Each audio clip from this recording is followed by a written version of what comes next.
Hello, everyone. Welcome to another Other Talk within the Nine-Sided Circle. I am your host, Noor Kyle. And I am her loyal sidekick, Mushtaq Ali. Yes. All right. And as I mentioned, this is our Other Talk, which we do once monthly, every third Sunday at 10:30 a.m. Pacific time. And that does not stop us from doing our usual weekly talk at 6:30 p.m. Pacific time every Sunday. And we have two sessions so that you can join us once or twice, depending on what you're feeling up for and what works for you. But we offer this other monthly talk because we want to give those who cannot join us at our usual time the opportunity to hop on live and get to join in on this lovely experience that we get to share here that is so vital to the work that we do. And if you would like to join us as well, you can join our email list, and then you'll get an email that lets you know you need to send me affirmative consent to join our Zoom list. It's very important that we have people actively opt in so that we can maintain a sense of mm, serious commitment to making this a healthy, meaningful space. That's very important to us. Same thing, you can join us on Facebook as well. You can join our Facebook group, and that is where we do a lot of our staying in touch. And that will also allow you to join us live if you wish. But I recommend the email list because that allows you to stay in touch with us no matter what happens with social media. And I'm going to start sending out a monthly just kind of update newsletter to make sure that people know that we're still alive and kicking, even if they're not getting the weekly messages because they haven't opted into those. Other than that, we are still doing our fund drive until the end of the year. So these are your last couple of weeks to have a chance at winning our raffle, in which you can win 3 sessions with us for free. And you might even get one of those to be a double session with me and Mushtaq hanging out with you together to perhaps troubleshoot or clarify things that haven't been clear in the public talks that we've done, answering questions you may have that you only want to discuss in private, any of We're those telling things. jokes.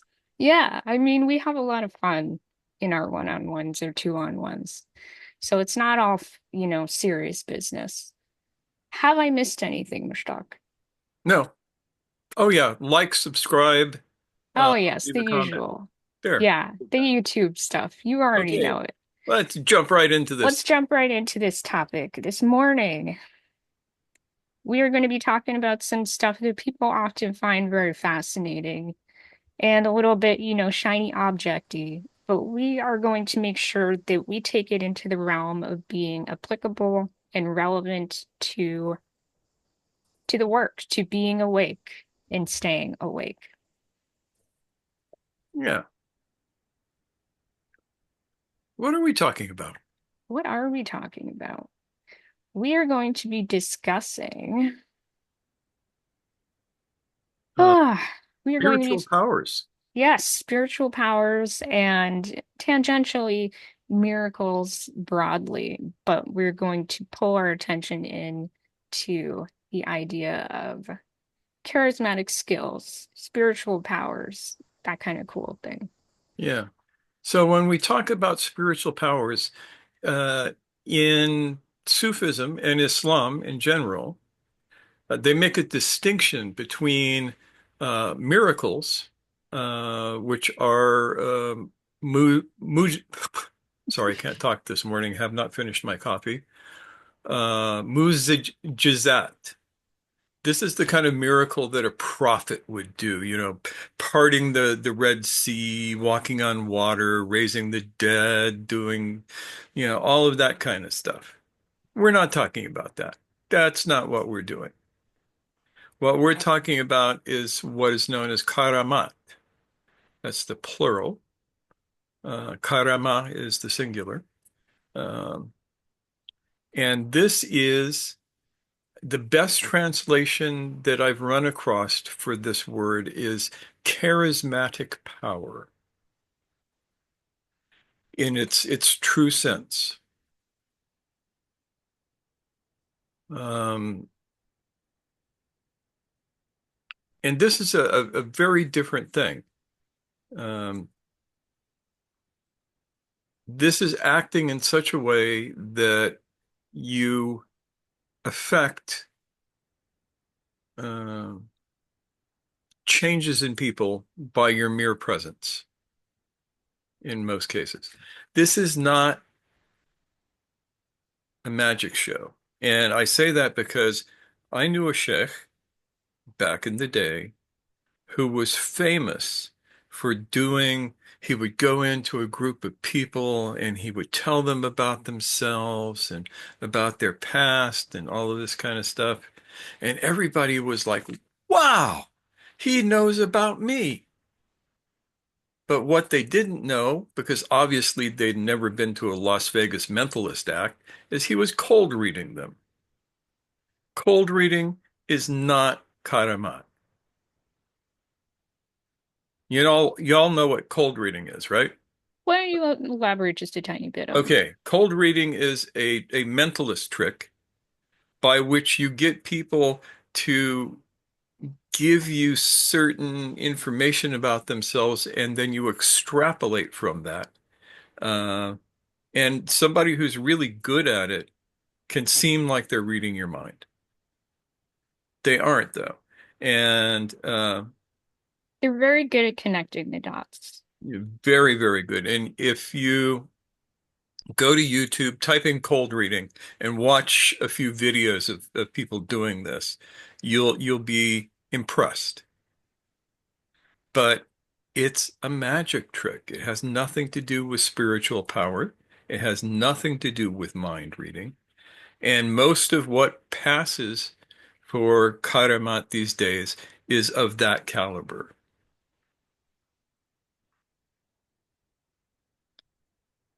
One of the ways that uh, you know that this is the case is because the guys who were doing this not as a stage performance, but as if they had real superpowers, are doing this because they're pointing at themselves and looking, going, "Look, I have magical powers. Therefore, you should follow me. You should worship me. You should give me all your money. You should do whatever I tell you." And that is not what you want. And it's not just Sufis who have been guilty of this. If you've ever spent time in India, you know that there are these god men, they call them. Rarely god women, mostly god men who do sleight of hand to make you think that they're doing miracles. Producing sacred candy and holy ash raining down and things like that. And everybody goes, wow, but that's not it either. Real karamat, uh,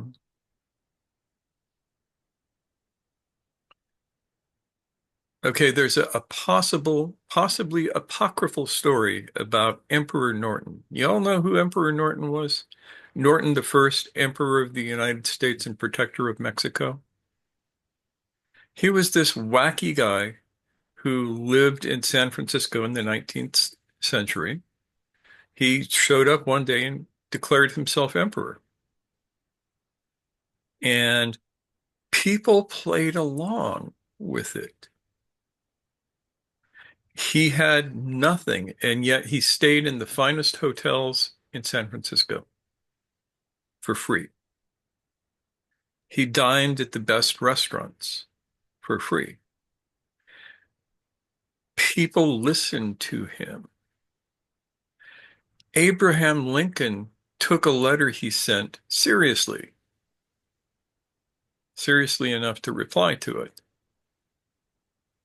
The royalty of Hawaii would only consider him like the leader of the US and not the actual government. They only Yeah. wanted to engage with him.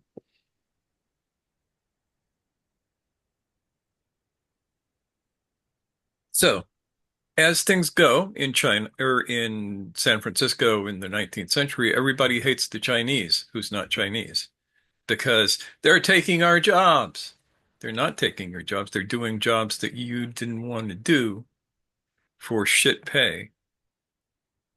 But, we've seen this problem. And so the good white folks, particularly there's this, well, I won't go into the whole politics of it. You can look it up if you want. They're going to go to and burn down Chinatown. So you get this crowd of people walking down Market Street, heading towards Chinatown. And Emperor Norton, as the story goes, stands in front of them in the middle of the street and prays.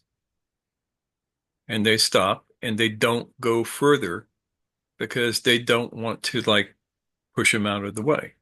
Now, some people say that this story is apocryphal. I prefer to think of it as real because I wasn't there and nobody today was there. But Emperor Norton had that kind of effect. He had karamat. He had this presence that allowed him to affect people in interesting ways and for good. He was a benign fellow. His dogs maybe were not so nice, but he was nice.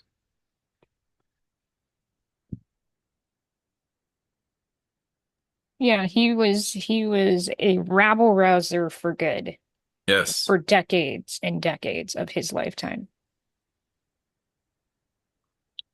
And so that's a more modern day example. We see this in stories of the saints all the time.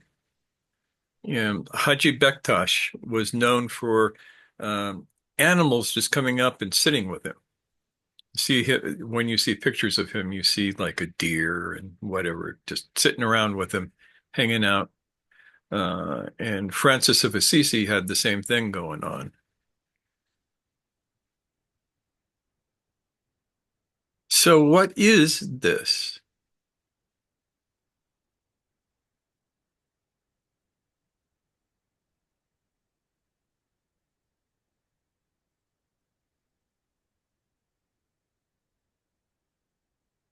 So, well, somebody with real karamat doesn't do cold reading. They often know what's going on inside of you.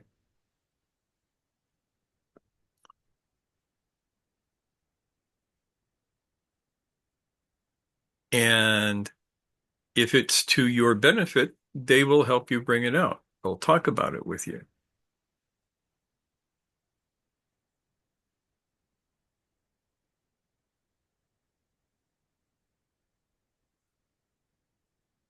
One of the more useful karamat that my last teacher had in spades, as we say, is when you were with him, you felt good.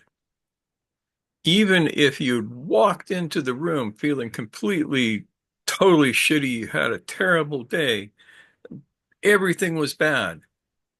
You would walk in the room, sit down with him, and you go, huh, oh, it's all right. Everything's good.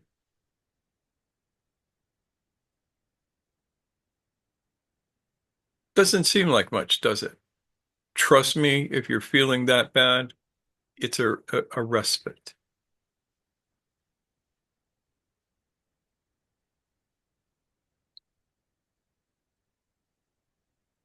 And there's whole examples of this, more than we need to go into. The question is, how do you develop these spiritual powers? There's two sides to this. One is that there's the non-intentional side where the divine reality basically does this to you through you.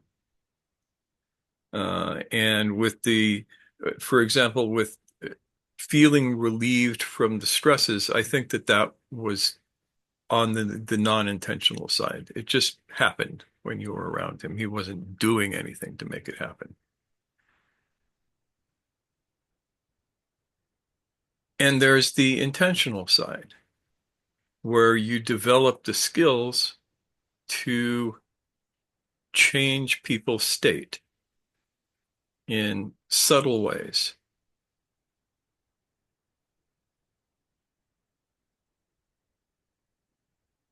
And that requires a couple of things. I'm probably going to sound like a broken record here. Nor, what do you think the first thing you need if you are going to do the active side of karamat? Well, gee, might it be dedication to a breath practice of some sort? Yeah, I would say that that would be a very important first step. Why is that? Why do you guys think that is? Adrienne, I see you making, yeah. What do you think? Well, it leads you to pay attention, wake up, and be present. Exactly right. Give Adriana a gold star. Ding. There you go. Yes, the first step to having any spiritual power that is real is to be present, to wake up. If you are not present, if you're not awake, you ain't got it. And then you have to rely on stage magic. Yeah, it's hard for that kind of thing to enter in if there's so much clutter inside, so much noise, there's no room for it. Second step, pay attention.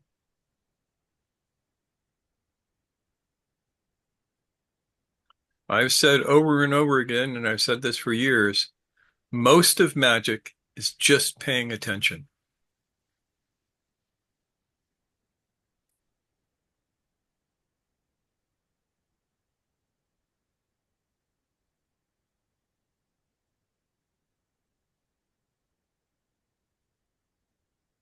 And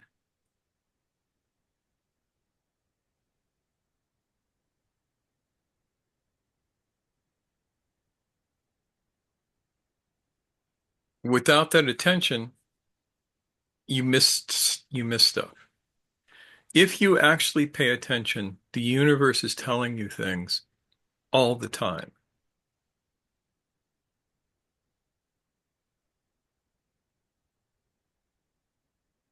You understand what I mean by that?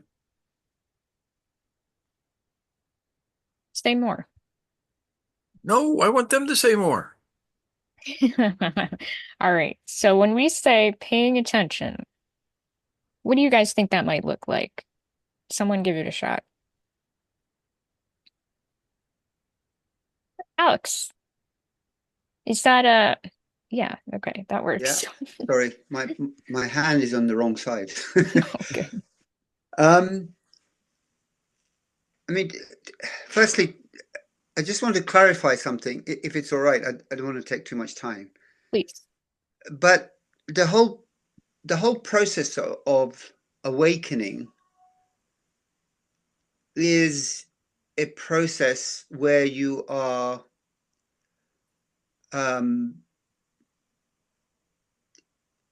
becoming aware of the aware of the aware.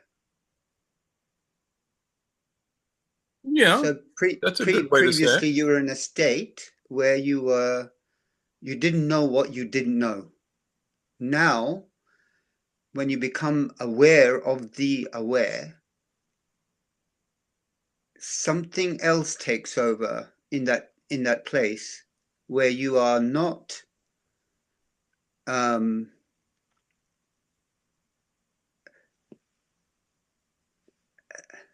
It's hard to talk about, intentionally ain't it? you're not intentionally trying to become powerful. It's what manifests from you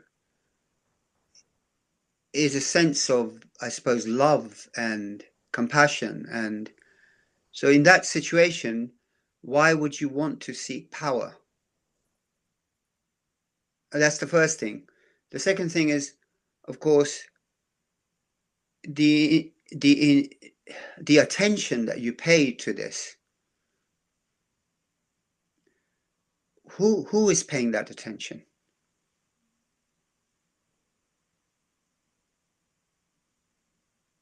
Yeah, that slides us slightly off into more into the esoteric than we need to go for this. Okay.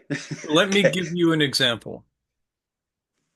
You're watching something on the television. Say you're watching the news and you're paying attention to the news and you're deeply involved in whatever is going on. Sometimes you're amused, sometimes you're horrified, whatever's on the news. And then something pulls you away from the news and you look around and you realize that you're in your room and that you are not identified with the news anymore. You become aware of self. And in that moment, you're awake. Awake is not a hard thing to achieve. It's a hard thing to maintain. Right now, if I ask you to go inside and check, are you asleep or are you awake? You're going to go inside and you're going to go, oh, yeah, I'm awake. And in that moment, you are. The next moment, you might fall back asleep, but in that moment, you're awake. That's how easy it is. It's the maintenance of that state that becomes difficult. And the amount of detritus that you have internally that gets in the way of holding that state. Greatest. Yeah, I love it when I can work detritus into a sentence. Yeah, very good, very good. Sorry, I No need to apologize. Yeah, what I you're went saying is into a valid. I went into a direction slightly different. It's Yeah, okay. Well, that's the It's okay. undercurrent to all this, right? Yeah, I yeah, mean, we are yeah. certainly not denying the truth of what you pointed out. But for practical, for the applicability to the moment, we all need to understand that mm, this is not inaccessible. This is not distant from us. It is immediate. Yeah. yeah. So let me ask you all to do something. Right now, take a breath, let it out slowly, and put your attention on the room around you, as well as on your computer screen. Don't lose this, but also pay attention to the space that you're in. And ask yourself, what is this space telling me now?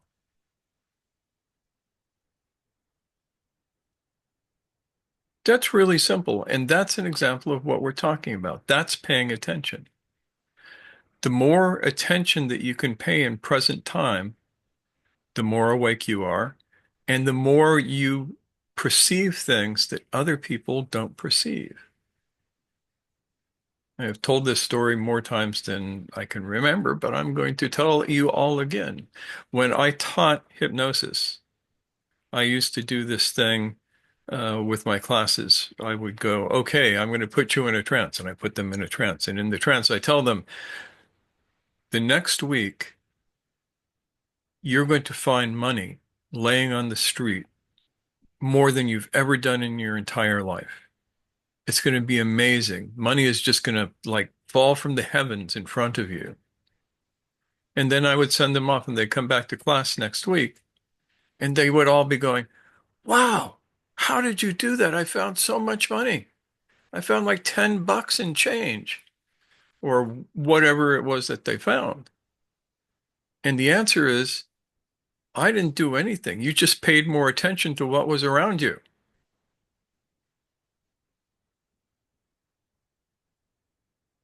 And there's one of the real miracles of one of the karamat is getting people to pay attention.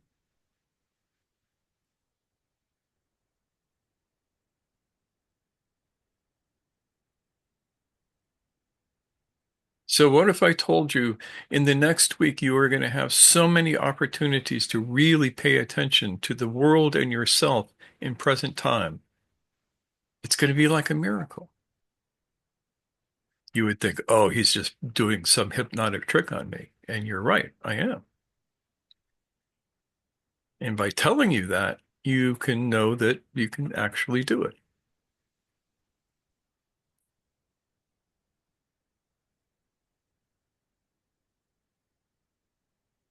So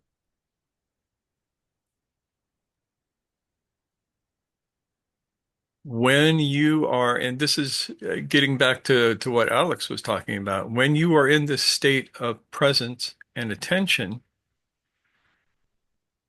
you are more awake and you will tend to act more loving to the world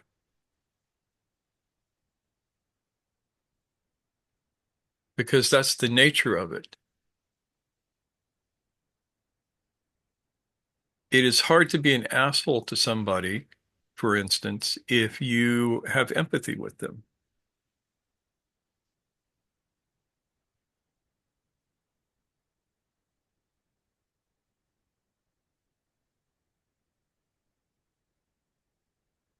Like in Adrian is saying something. I think he might have. Okay, no, you're not frozen. I thought you might be. Um, all right. To infect people with awareness. Exactly. Yes. Yeah. Because that's what our teacher used to do all the time. When you were hanging out with him, you tended to be more present, Mhm. usually without him having to hit you upside the head and say, wake up. Though probably not always.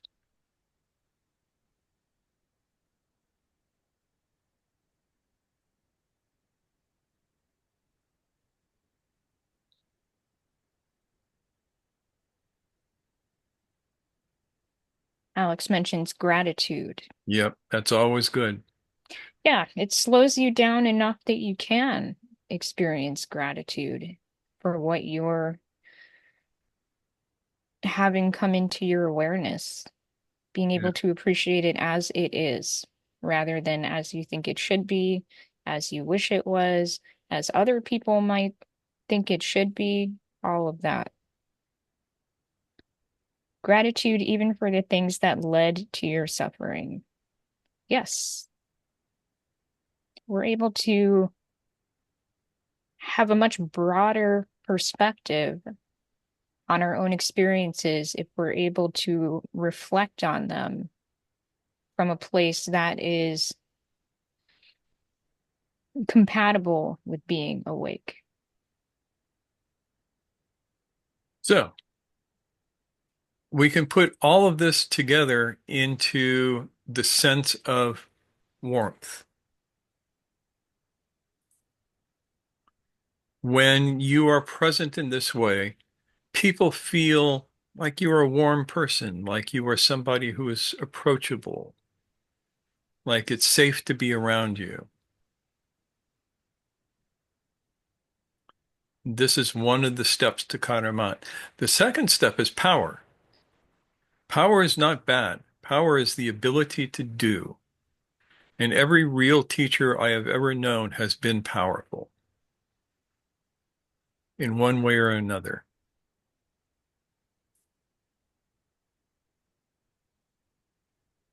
Now, power, of course, can be abused. And if you don't have that quality of warmth, if you don't have that gratitude, that loving kindness is the term that we use. God, what's the Persian word for it? Mm, where's Zainab when you need her? Yeah, yeah. The sense of loving kindness is active compassion towards all things.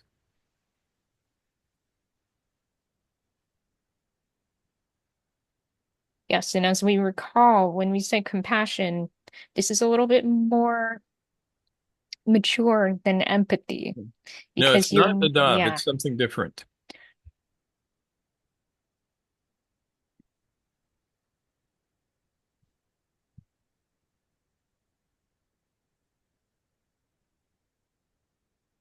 So this mature compassion allows you to be in the moment with the person, to be with them. You're not feeling for them, you're not feeling at them,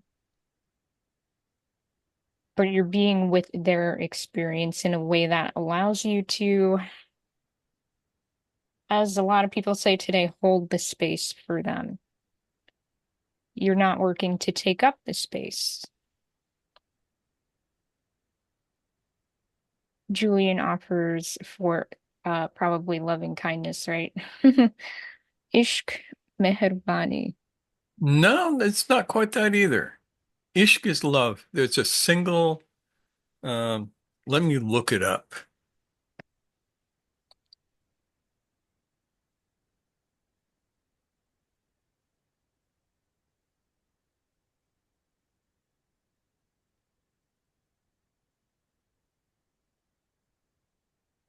Yeah, getting back to compassion, where while Mushtaq looks that up, it's a being with more than it's a feeling with. Whereas empathy tends to be more laser focused on emotionality.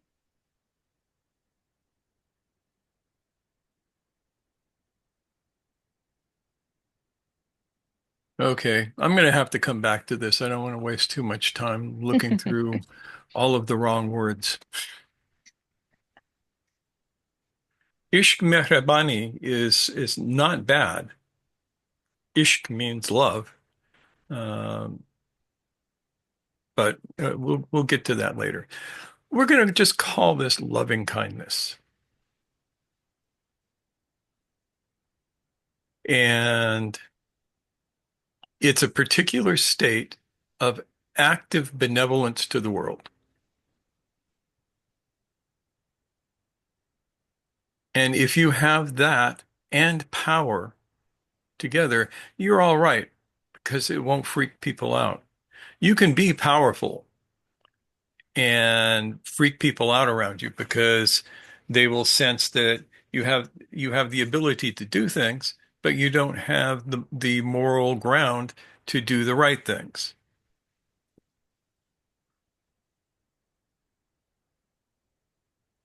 Does that make sense? This is why I encourage everybody who can to do a little bit of martial arts. Because the basis of power is the ability to not be coerced. And that sometimes requires, um, hopefully never requires actually being physical with anybody, but having the sense that you could if you needed to is not a bad thing.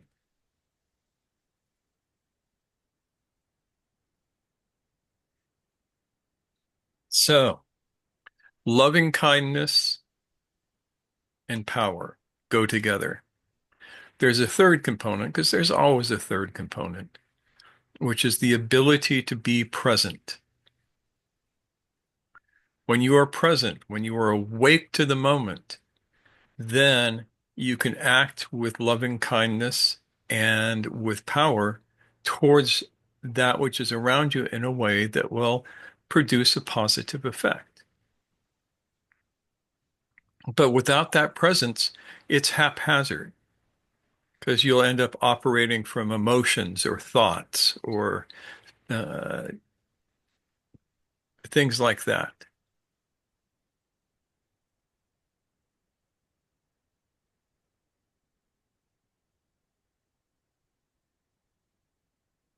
Now, why is this relevant to the moment?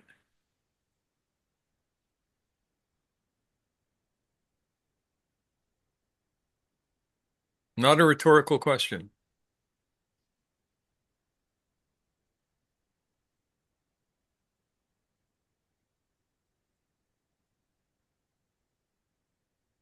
Alex. So,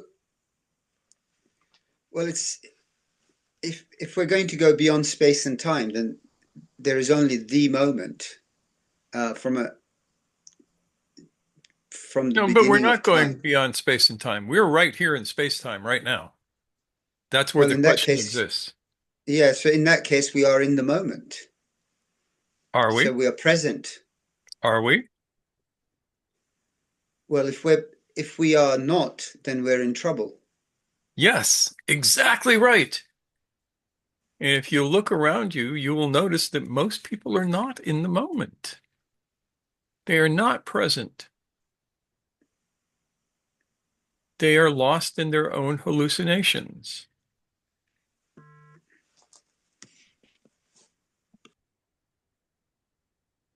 Ah, Adrian, we will miss you.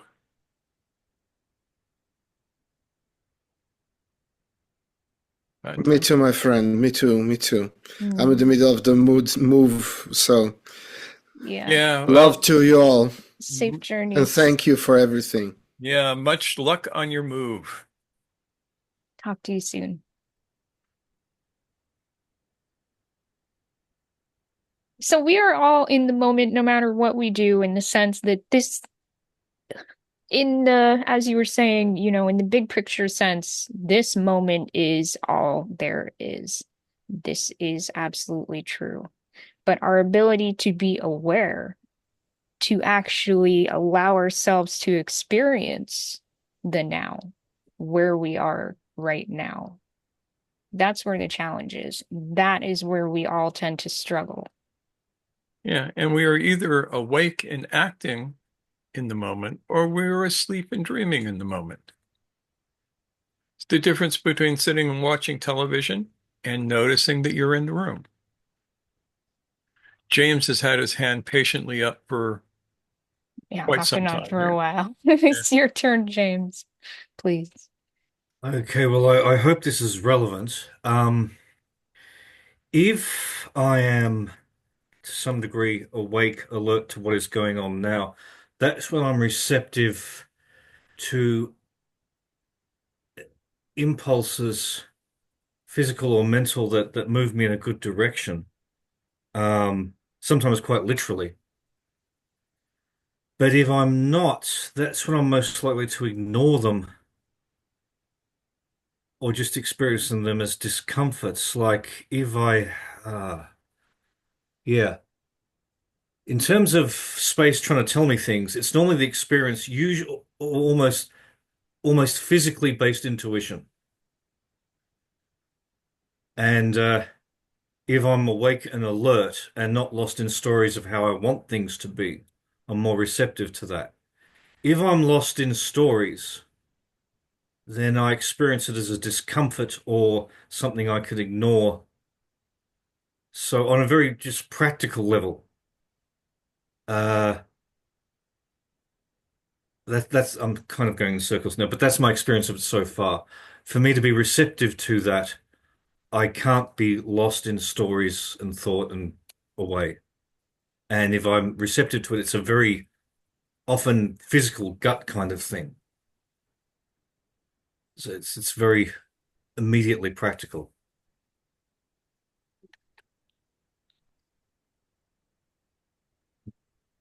Thank you, James. I don't know if that's relevant, but yeah. Yeah, it's relevant.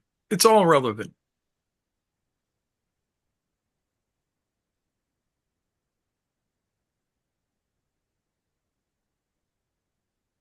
I can't think of any other way to elaborate it now without going in circles. I've got tons of examples in my life of when I've followed a strong or deep intuition and it's worked out well, or when I've neglected or not wanted to hear it and it's sort of bit me.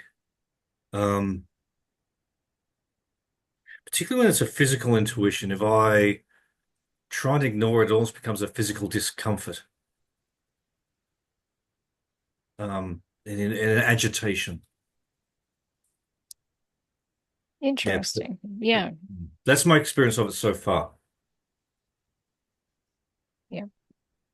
Thanks, We need, James. we need, tell us things.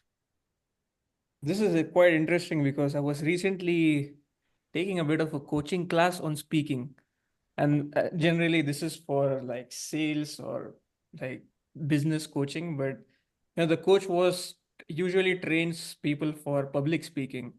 And it's funny that he mentioned the same triad formula where you have to speak loudly, like in a way which conveys power, like especially from the diaphragm. And the second component was like you need to have a warm presence. Like you need to actually care about the person who you're talking to. And the third thing was like you have to be actually present with the person, like in the space. Yeah, this is well known in that community. Yep. Um, So, yep. yeah, there's the person who codified this in English was Elizabeth Fox Colbain, who wrote a book on developing charisma. And she was the one who came up with the triad as it exists, as we speak of it. Um, and she ain't wrong. And it's a I'm very just, useful formula. Yeah. Yeah. yeah.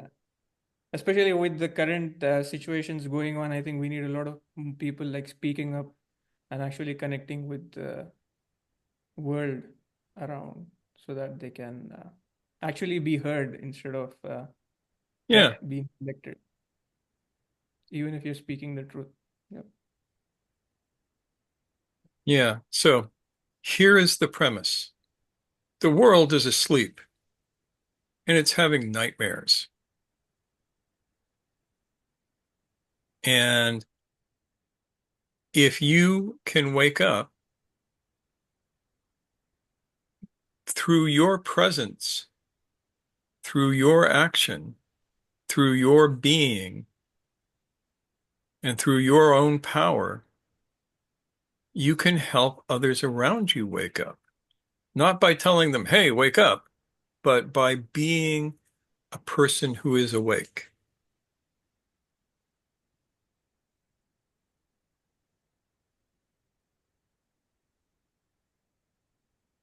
Wael has a thought.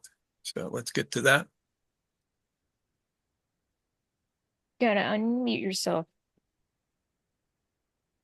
There you Thank go. you. Thank you for that. So I'm thinking of historical examples of people that I think, and correct me if I'm wrong, we can say had had karamat and had that power. So people that come to mind right now, people like Malcolm X, Yes.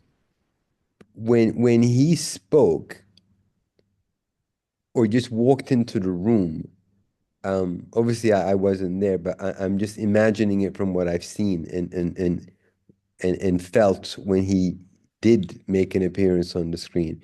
There was power there, and that power scared the status quo. Oh, terribly. Both People, amongst himself, both amongst his enemies and his allies.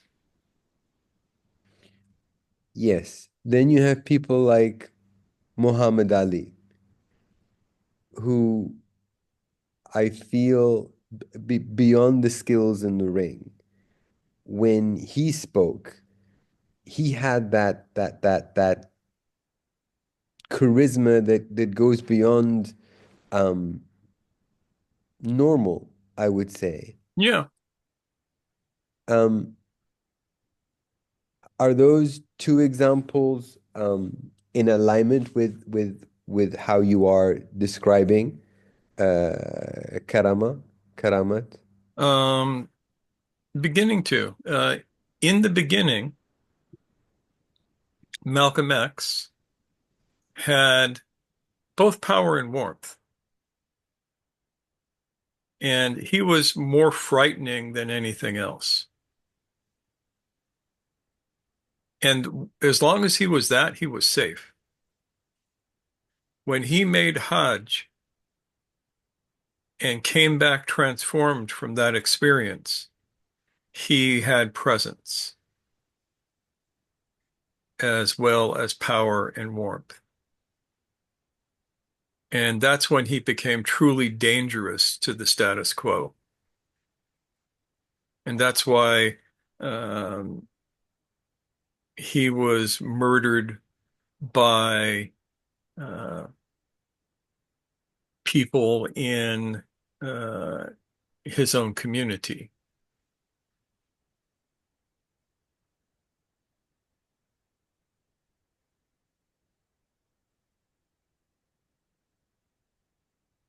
Yeah, and the same with Muhammad Ali. He had And it's interesting to see that dynamic of warmth and power coming out.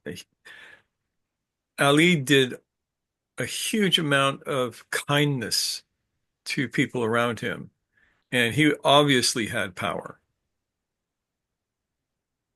Um, but it wasn't until later in his life when he started being more serious in his practice that he developed presence as well.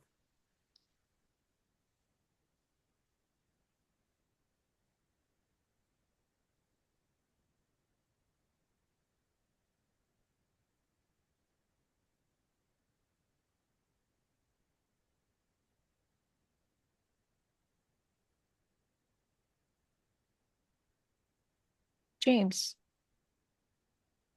There's the qualities we're discussing. Wouldn't for them to be consistent in an individual, wouldn't there have to be some degree of personal integrity and congruence with one's values? Like you couldn't, Yeah, yeah, like if you didn't have that integrity, there would its development would be limited or erratic. yeah, and this is tricky because a psychopath has all three of these. Yeah, that's kind of what I was thinking. And that's why you have to realize that in order to really have this kind of influence in the world, and this is what it is influence, not tricks of influence, which is a totally different thing. You know, you can read, I think it's Robert Cialdini's books on influence, and you can learn all of the tricks of influence. But this is not that. This is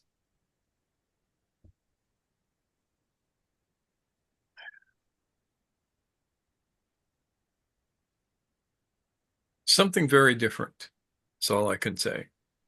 It does not have to do with tricks. I can influence you, right? Very simple. If I can get you to say yes to several questions, like, are you happy with the temperature in your room? Yeah, it feels all right in here.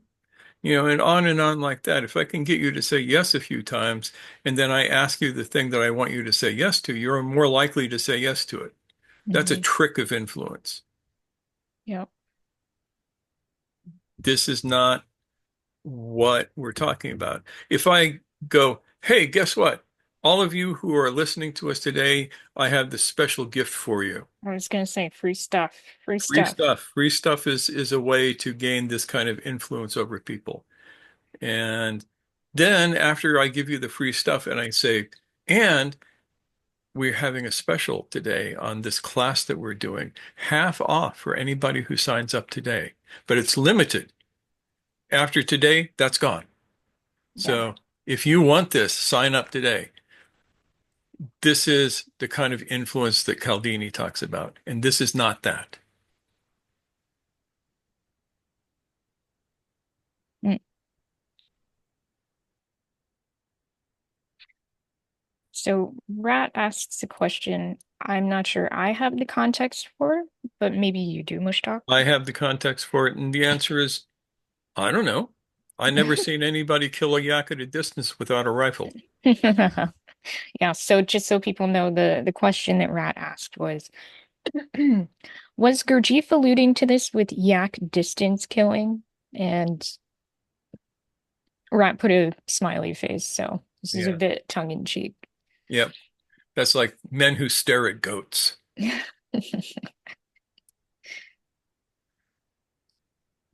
Yeah.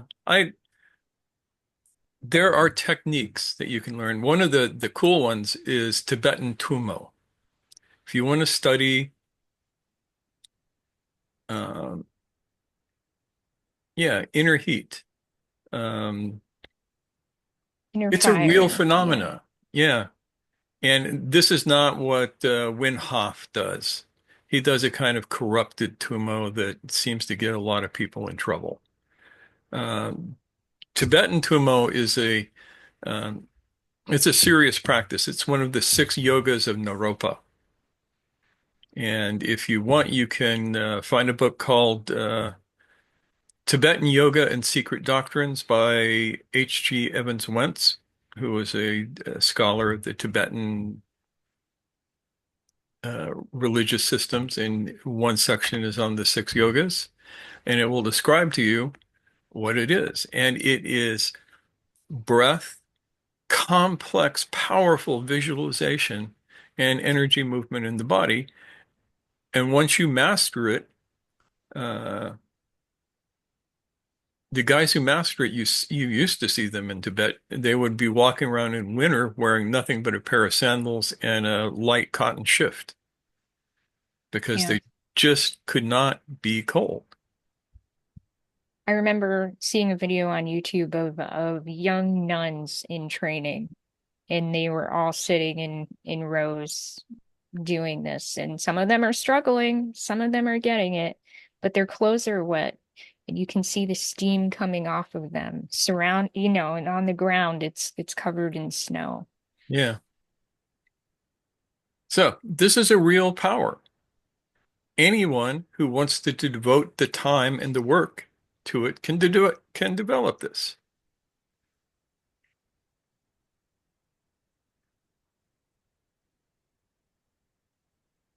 And it's under the classification of karamat, but it's slightly different than what we're talking about.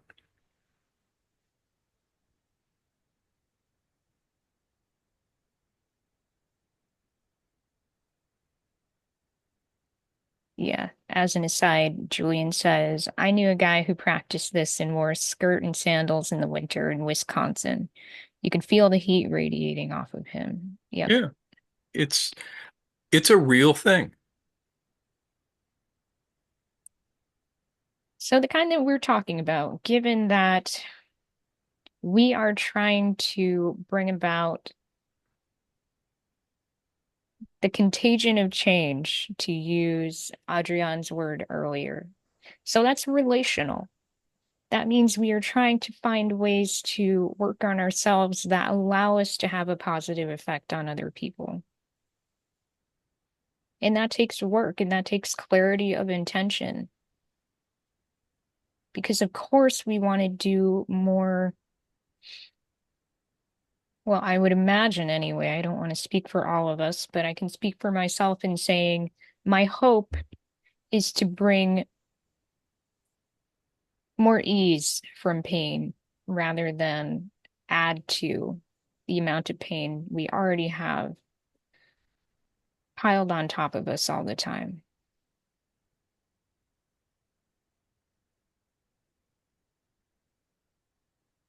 Yeah, there's an interesting conversation going on in the chat. Um, Julian made the comment about his friend. Yeah, I Uh, mentioned that. And yeah, then Alex says, or was his liver not functioning? always a good question to make sure, Yeah, is the body functioning properly? Are all yeah. the processes doing what they're supposed to be doing? And Julian And says he was pretty vital. Alex says amazing. So yeah, and it's actually not amazing. That's the thing. It's only amazing if you don't realize that anybody can do it. takes practice though. Yeah, it takes practice, but it's just a thing that people do that most people don't know that they can do.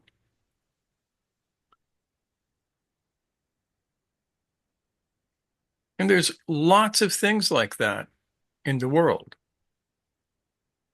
that you could do that you don't know that you could do, and you never learned the skill to do it. But we all have to prioritize. Yeah. Since, as we know, our time and energy are limited.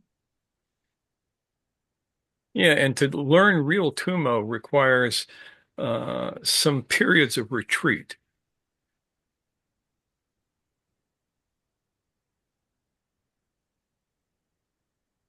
But anyway, that's just an example of one of these things that you didn't know you could do.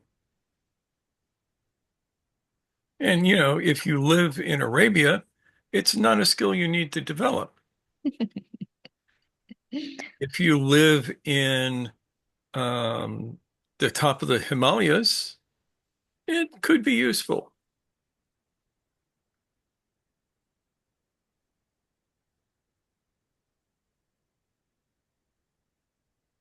James? Um, just an aside question.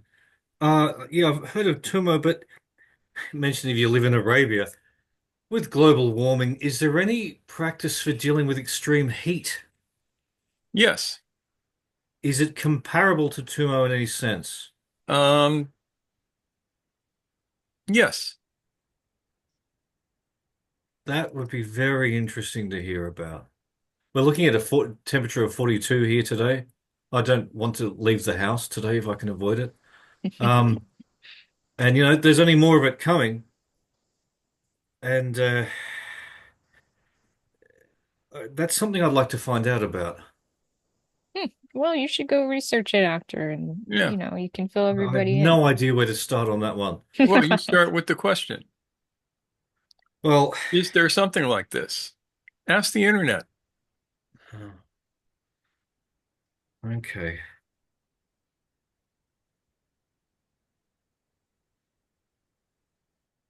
All right. So I am going to take us to the chat.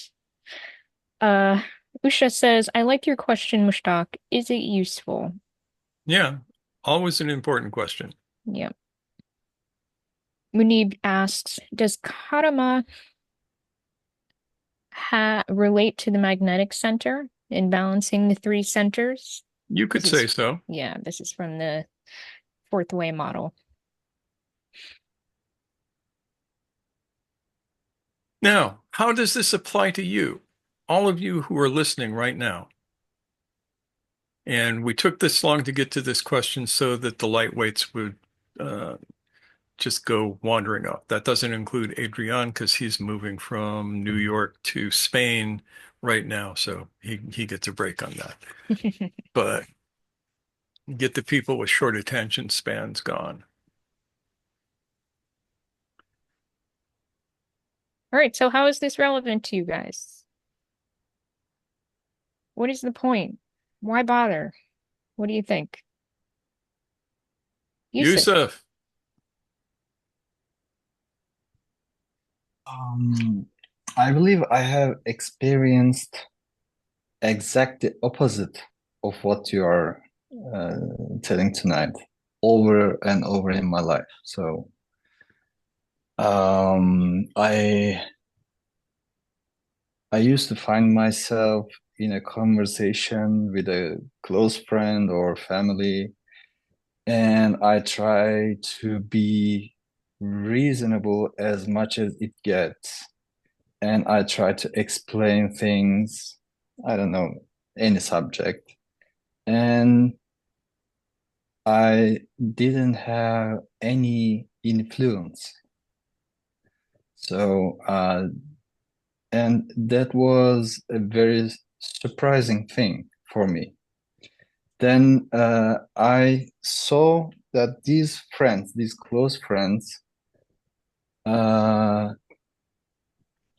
put distance between me and themselves. So, yeah, and then when I realized that, okay, this is not about what I'm saying. Maybe it is about uh, this, it is about my state or my station at that moment. And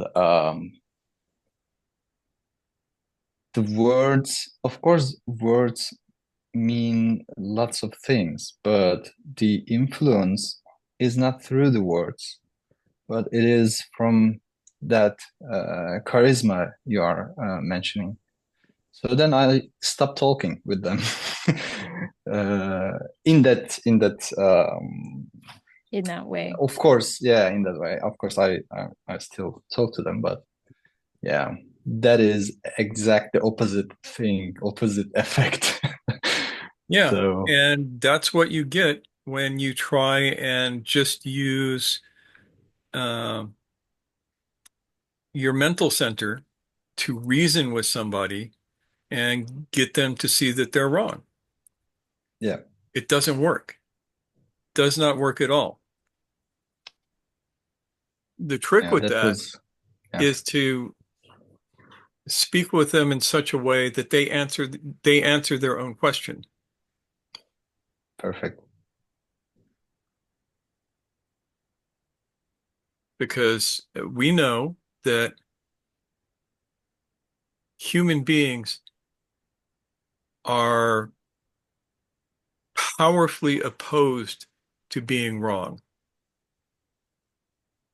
And as a matter of fact, if you tell somebody that they're wrong, especially if you show them that they're wrong, they're not going to accept what you say. They're going to become violent.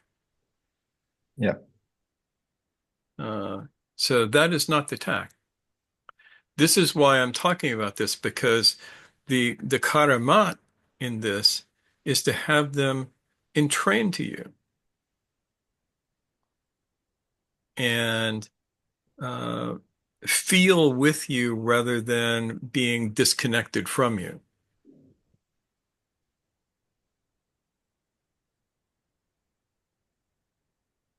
Does that make sense? yeah, totally. Okay.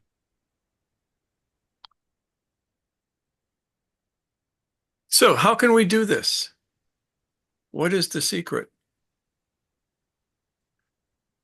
We touched on that First, a little bit. yeah. We First, got be present, started. Yeah. then be warm, then exert a little power. What does that look like? Here's how you practice. You're out in the world, or say you have a coffee shop that you just opened. You meet a lot of people.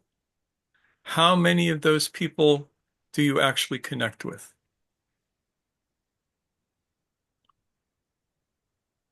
And when you connect with them, how do you make them feel? So we had a new coffee shop open uh, not too far from our house. And it's now the coffee shop that I go to. And part of that is because the owner of it does this. When you are talking with him, you feel like he's actually talking with you and that he's getting to know you. And Yeah. He remembers what your preferences are. yeah, what your name is, Yeah. and it, all of these small things that say that he is present to you. And um, he's warm. It's like, oh, here, have this with your order, just on us. Little things like that. And Yeah. The free samples, but done from a place of, truly intending for it to be uh about connection rather than a hard sell, yeah, you know. yeah, he's not selling anything. So uh, that's an example. If you can be present with a person, especially with a person who is asleep, which is most of the time, you will start to draw them into a state of awakeness. This is almost a natural law. It's a sort of law of gravity. It's actually the law of entrainment, but we've talked about that elsewhere.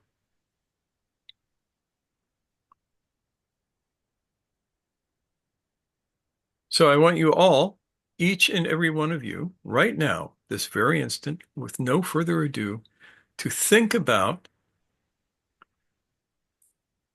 what in your life you could apply this to.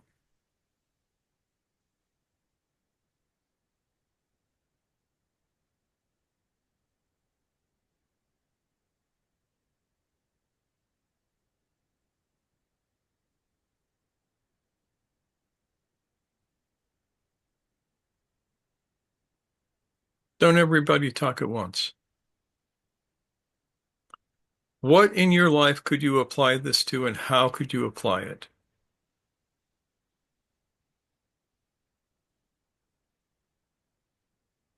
Rat says every human interaction. This is actually true. Alex. So are you, I mean, if I'm applying this in order to meet my desires and my pleasures, Did then I I've got say anything something. about that? Sorry? I don't remember saying apply this so that you get your desires and your pleasures.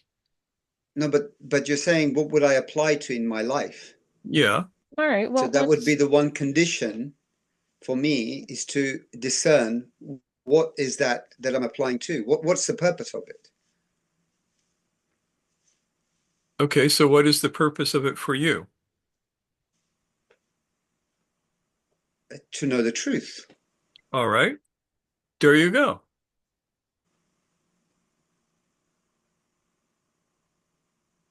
That's good. And when you know the truth, then what? Um,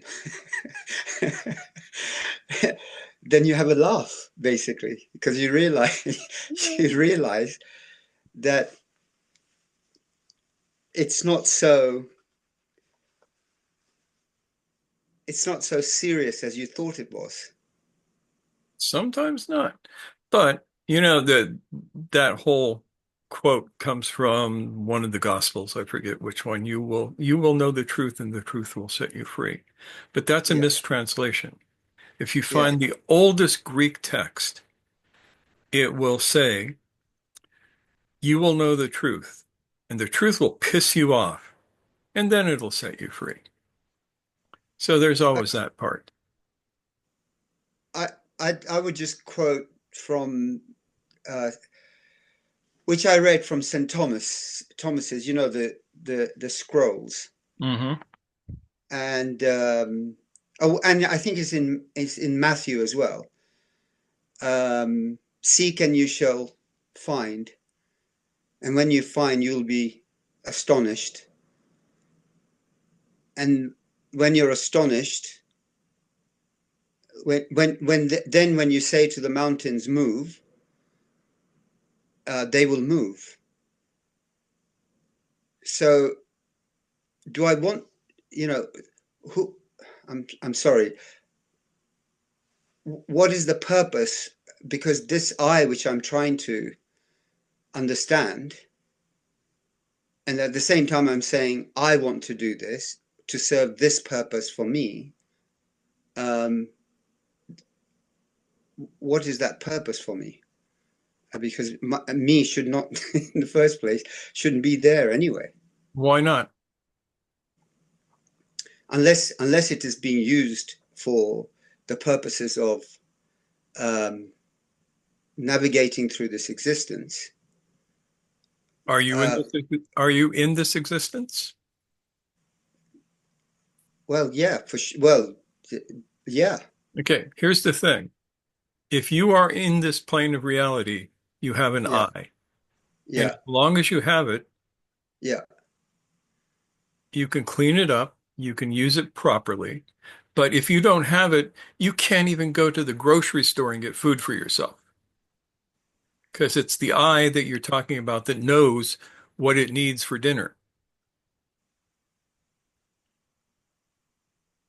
So there's a reason we have an ego. And we do not get rid of the ego. This is a misunderstanding. No, I'm We, not saying get rid of it. I'm saying that if it is to fulfill that ego, then that means we still haven't really, we're still teetering around the idea of we still want power.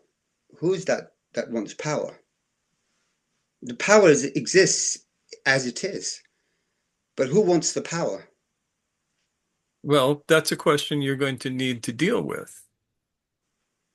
If that's the level that you're working on, you're going to have to deal with that question. I'm suggesting that you don't have to work at that level.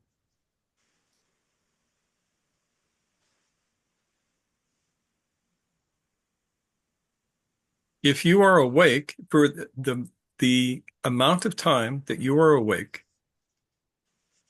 you will not have to deal with that in that way. Your ego is there taking care of your bodily needs, making sure that you're dressed and fed, that you don't walk out into traffic, all of that sort of thing. Then there is the other I, the I am that I am, which is a misquote, but we'll quote it anyway. That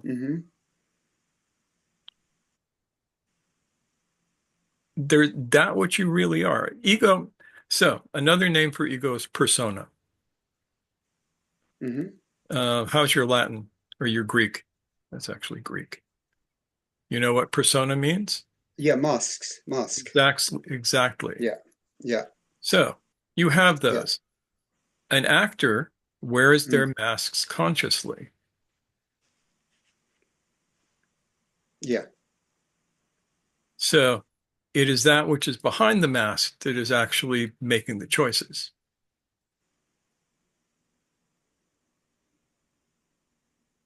When one is awake. When one is awake. The only caveat to that is that if I'm doing that in order to help navigate somebody, then that's a different, that's an approach that I'm aware of it, but I'm using it because it's another tool in my box that I'm using to help and support a person to travel from A to B. But if I'm not doing that, I'm just trying to understand the truth as to what it is, then do I really need to put on masks? Yeah. For whom? For you. You have a mask on right now. Right? You're using it to communicate with me. It's useful. If you did not have a mask on, we would sit here and look at each other and not say anything because there would be nothing to say. I understand. And yes, I understand. But when I'm alone and I'm seeking this truth within myself, what is the purpose of that? Why does it need a purpose? Exactly. So you're asking me, what's the purpose? I'm not sure I'm asking you that. Oh, then I've got it wrong. Happens all the time. Happens to me. I hate it. Maybe it's just getting old.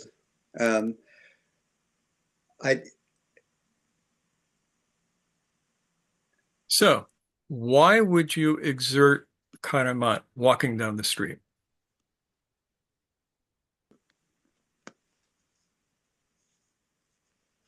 And you're not trying to guide anybody. You guide people when they come up and ask you to guide them. Other than that, it's not your business. That goes for all of us. Yeah. Absolutely.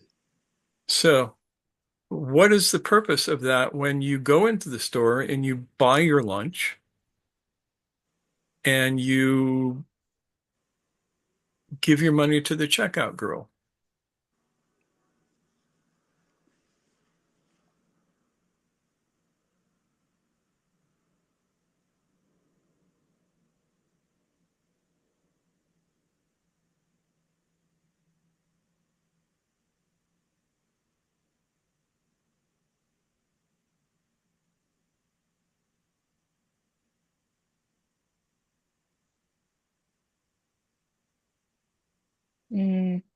Rat says the checkout girl feels a little better. Yeah, you can uplift that person's spirit.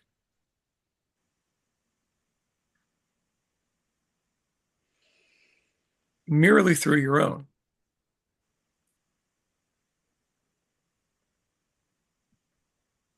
Yeah, Julian Julian points out that, says perhaps that's the only positive interaction they have that day. yeah, and that interaction might be the difference between them going off and shooting somebody, maybe themselves, and not.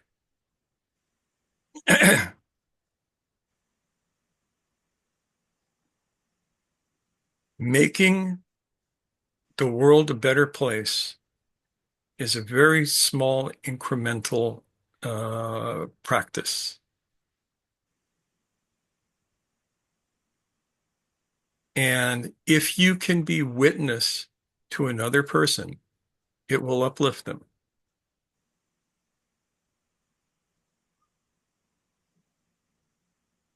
And that is perhaps the best karamat of all.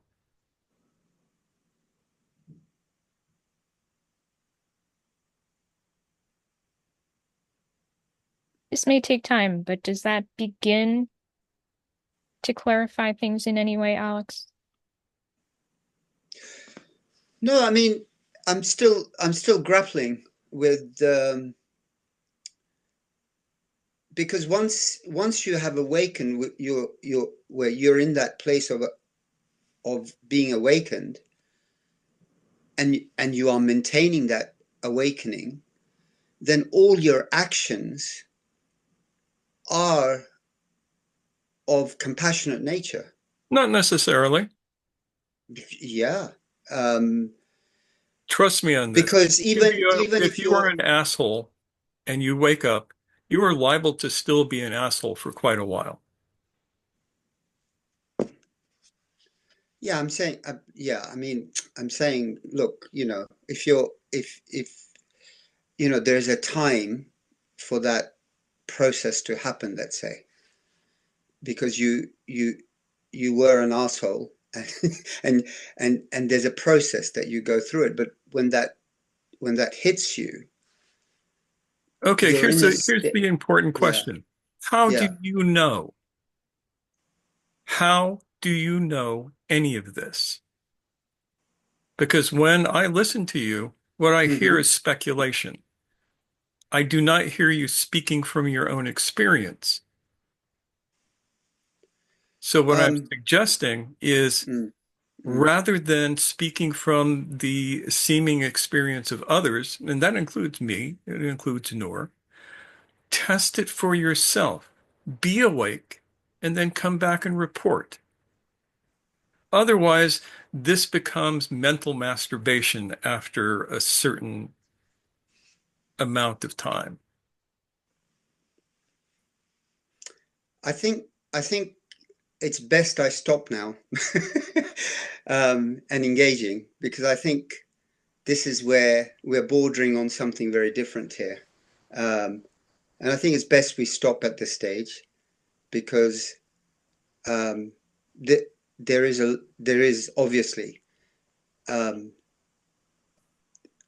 some form of speculation or a judgment that is going on. But I respect what you're saying, and I think it's best we just stop that now. Yeah, and I don't mean it harshly, but I mean it for you to. No, I don't think so. It's not about you being harsh or not. I'm just saying to you that you're asking a question and you're giving an example, which is that if you're an asshole, I'm trying to say to you is that if you've had that experience, if you've gone through that experience, and you are in that place, you cannot.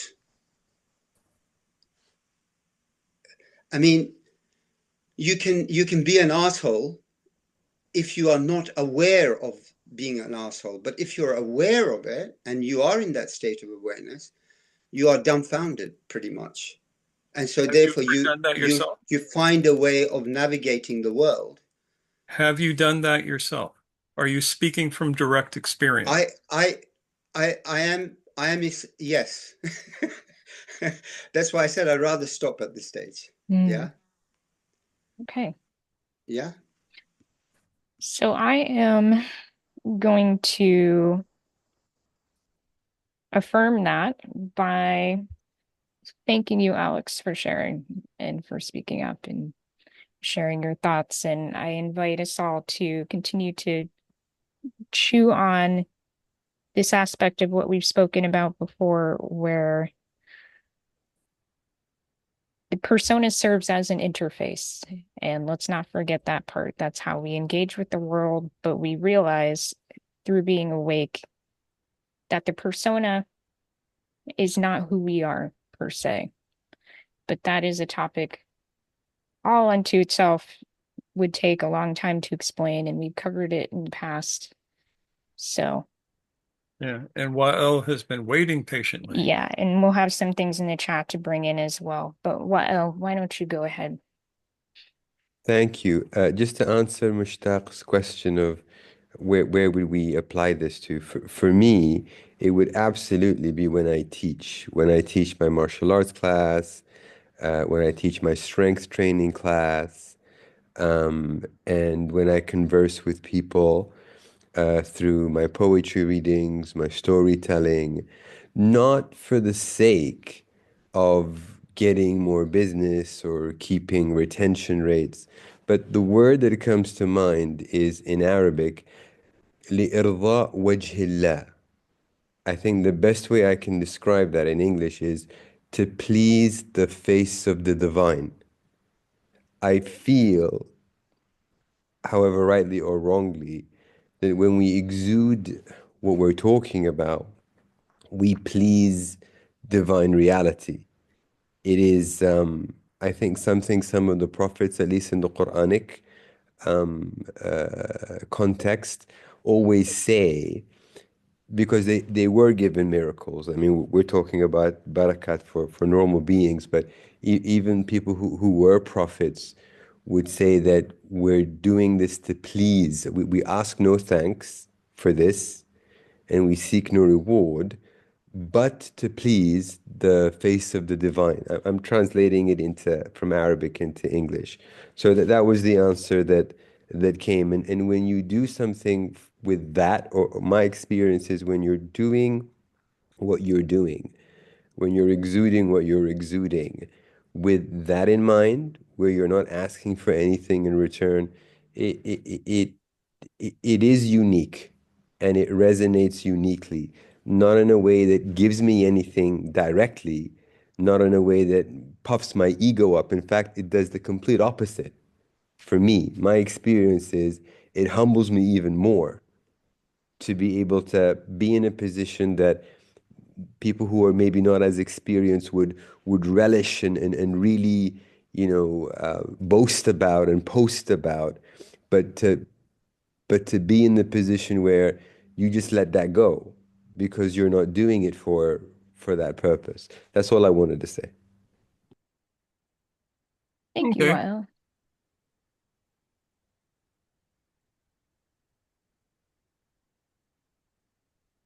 Yeah, I think that's a great way to put it. I mean, you've taken it out of the context of, what do I get out of this? And again, it's relational between, in this sense, the lover and the beloved in a way. How do I please the beloved? What can I do to show that I care? That kind of thing. Yeah. And if the whole world becomes the beloved, in a sense, that's what you're speaking to when you're talking about pleasing the face of the divine. All right, so we have in the chat here. I will read some of this as we go forward, but I would love to hear more ways that people might like to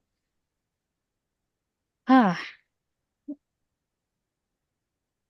to practice to make karamat relevant to their day-to-day lives. Anybody else want to share? Yeah, I would just say that before that little bit on the checkout people, I'd been thinking, well, basically I'm a hermit, so the only people I meet are checkout people mostly. And it's definitely people as opposed to checkout girls. And trying to let's say, brighten their day is something I've been doing for quite a while, and it feels pretty good. Yeah. Yeah. It's funny how Sometimes it's the best thing you do in a day. yeah, it's mutually beneficial. All right. So let's see. Wendy asked a question. How is this different from guiding? Is karama more explicit, more implicit, and guidance more explicit? Yes, or it can be. If you were in a position where you were guiding someone, they come to you and they say, "Give me guidance." Then you might draw upon a karama to help them, to get through to them.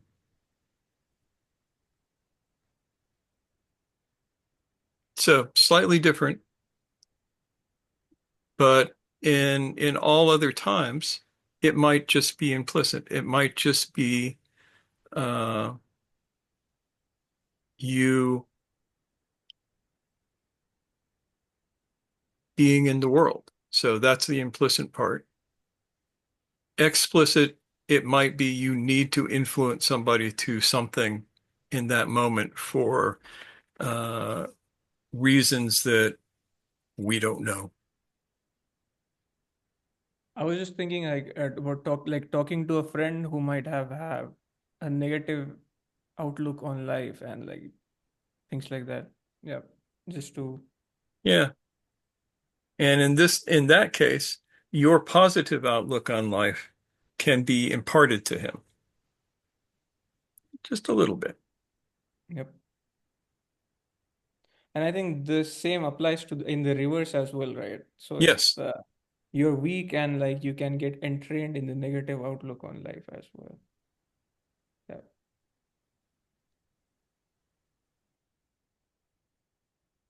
Good connections, Minnie. Thank you. All right. So earlier on, Julian said one could intend to invoke karma at any time one engages with someone they have personal conflicts with, or who particularly triggers them. This may facilitate greater flow in being for each other rather than getting caught up in an antagonistic relationship.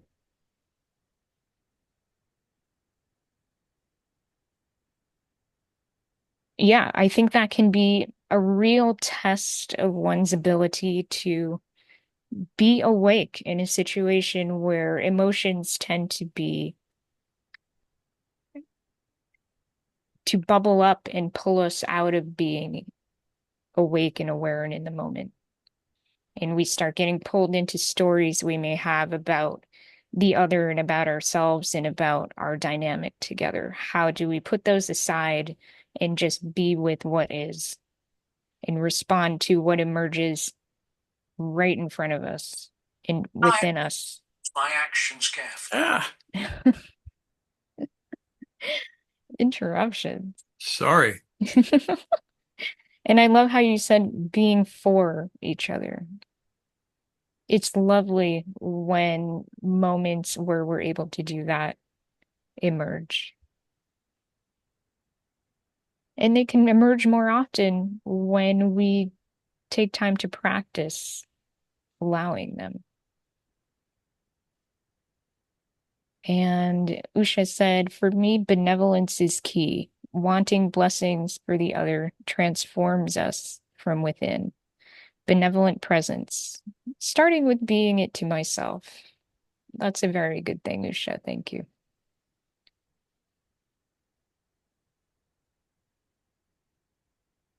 Okay. Any other thoughts or questions or anything you'd like to add, Mushtaq? No, not on that. Okay. So I was thinking this could even work with writing. I'm not sure exactly how I would, I'm not explicitly sure how I would bring in the presence and the warmth and the power, but I feel like it can be done. And I feel like it will involve, as we said earlier, getting out of one's own way, not overthinking it, putting the agenda aside and thinking, how do I share in such a way that whatever seed of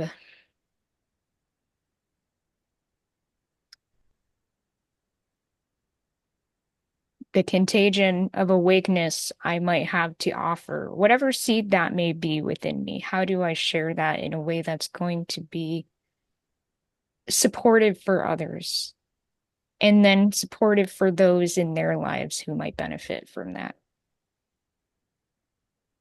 I believe that can be done. It's just a matter of practicing it and seeing what emerges.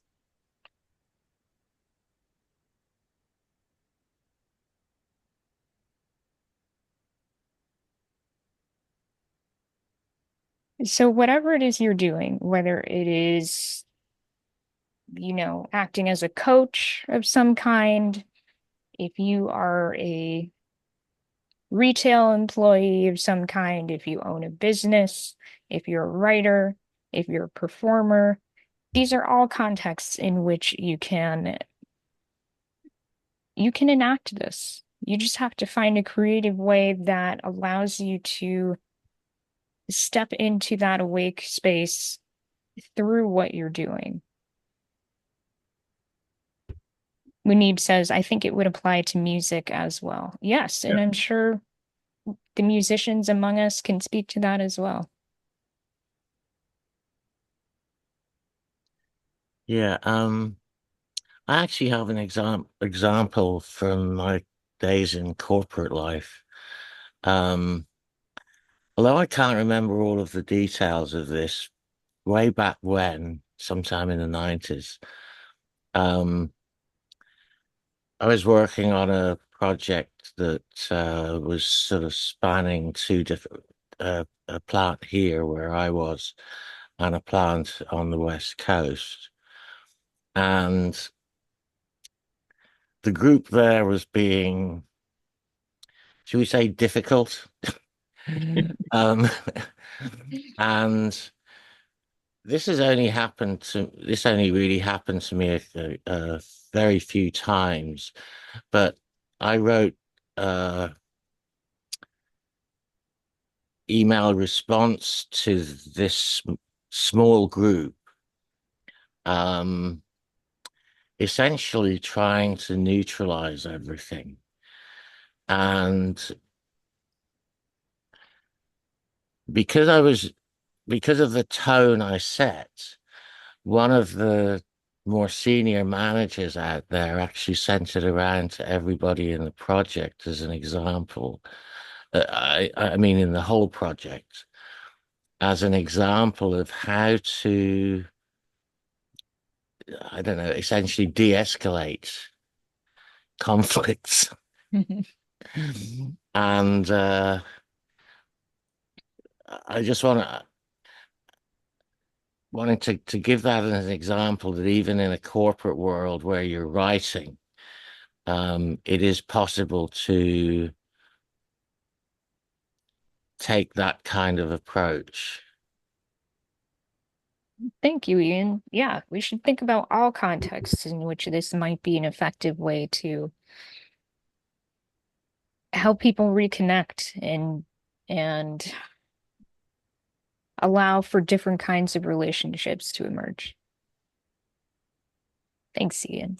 Yes, and Julian says, I have experienced this during live performances as a musician. Munib responds, yep, and also makes sense why musicians, especially singers, are perceived as more charismatic. Perhaps that's true. I'm not sure. As a singer myself, I definitely have experienced moments where I felt like people could feel me, so to speak. They could be with me, and I could be with them through the act of singing. And it's a very special moment when that happens. It requires being utterly absorbed in the singing itself rather than caught up in looking at the audience, worrying about what I sound like, thinking about what I might look like on stage and worrying about, what am I going to do after? Who's here? Who's here seeing me today? All of those things that pull us out of the act of being present through the performance. Can we let that stuff go? And some of us have an easier time at that than others, but we just practice, practice, practice until the music just flows through us and we're able to be with it. So, other than that, I would love to hear from some people who have not shared yet. Perhaps you guys might have some thoughts. So, Carl, what's on your mind?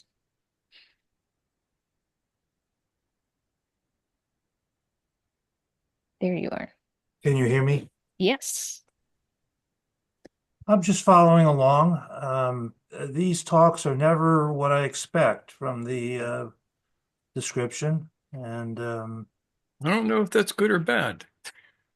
I think that I do the best I can. That's all I can do is just bring myself there every day with every person I'm with, and just a lot of times all I can do is my own housekeeping and hope it's good enough to shine on anybody else. I think that's a great start, Carl. Yeah, And and that's all anybody can ask. yeah, yep. Excellent. Thank you. James gave you I a heart. suppose that a lot of people thought that I was going to teach them how to walk on water. I don't even swim all that well, so that would be difficult.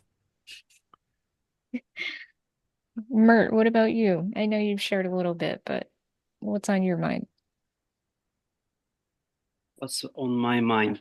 Um, First of all, this karamet thing is very different in my culture. We don't perceive it as you described it. Mm. It's more like um, you know how it is. It's closer to the miracles. Yeah. Yes. So understanding your view of keramet was a very very different thing for me. And I think it's about vitality. It gives vitality to you the way you describe it, and I feel like you you connect with your soul, and then you listen, and then you become empty, and then it acts and takes the orders from I don't know where. Um, Actually, I don't want to say it because it's going to be too esoteric. That's why I don't want to say it. Esoteric, though. Yeah, yes. In Quran it says like this because the soul is under the guidance of Allah and under the guidance of God. That's why. And as Wael said, it's the why. How did you transcribe it? How did you translate it, Rıza? لإرضاء وجه الله, to please the face of God. Ah, yes, Something. yes, pleasing the God, let's say. And that's, I think that's how you please God. You listen to your soul. I don't know. I would That's what I say think. that you're absolutely correct. Yes. And um, there is a very big dervish. There was actually. His name is Kenan Rifai. He said once, the real keramet is not trying to go after it. And that's a good sentence for me. Yes. That's what I have. Excellent. Thank you, Mert. Not too esoteric. No worries. All good. Okay. I think the most important thing when we were saying earlier about, getting too esoteric, we meant getting too abstract. getting away from what is relevant to our purpose here. And that's what we mean. But you're And fine. speculative, too speculative. Yeah. We're pretty practical people here. So, all right, who else? I mean, RM, I know you have to, we would love to hear your thoughts as well before we part ways. And if Rat, Julian, and Usha have anything they might like to add, now might be the moment to do that. But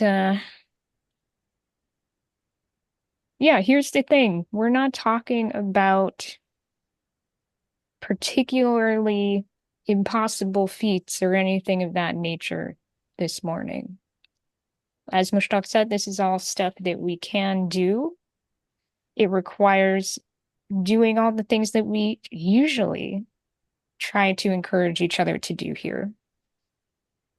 And that is the important thing, being able to find ways to use the skills that we're developing here and have them be of some benefit to the world around us. At a time when things are increasingly difficult for many people and heavy on our hearts, how do we bring some kind of compassion and comfort to this world? And that's not just for others, but for ourselves as well. Yes, and RM says, of course, motherhood and medicine are always big ones for me. Perfect places to bring this practice into the arena. Almost necessary. I would say definitely necessary. Well, it will give your patients a better chance of recovery, believe it or not.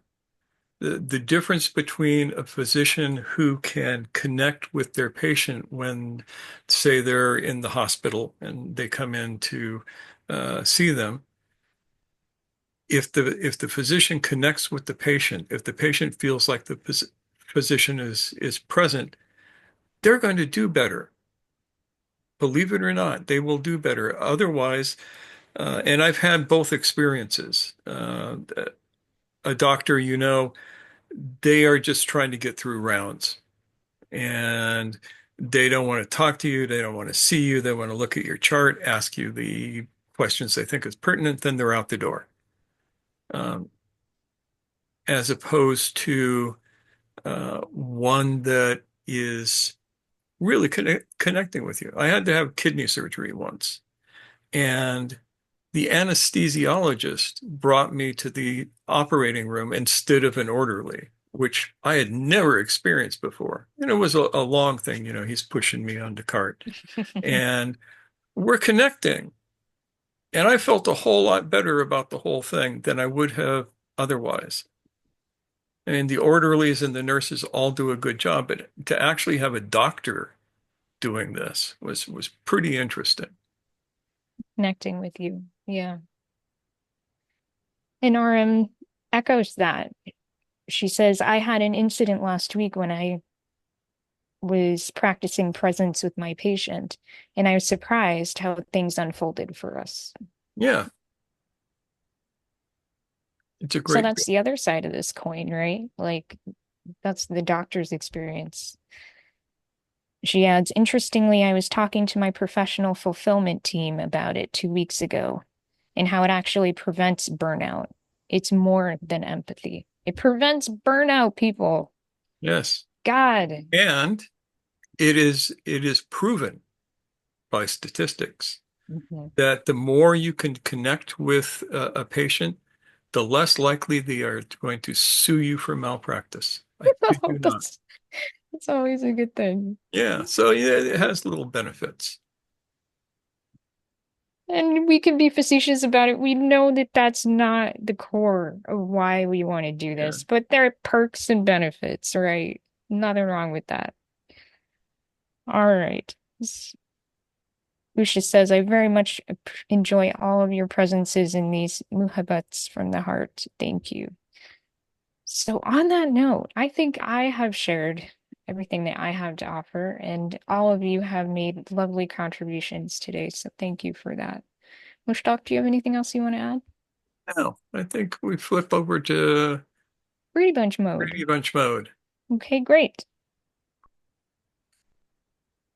All right, everyone.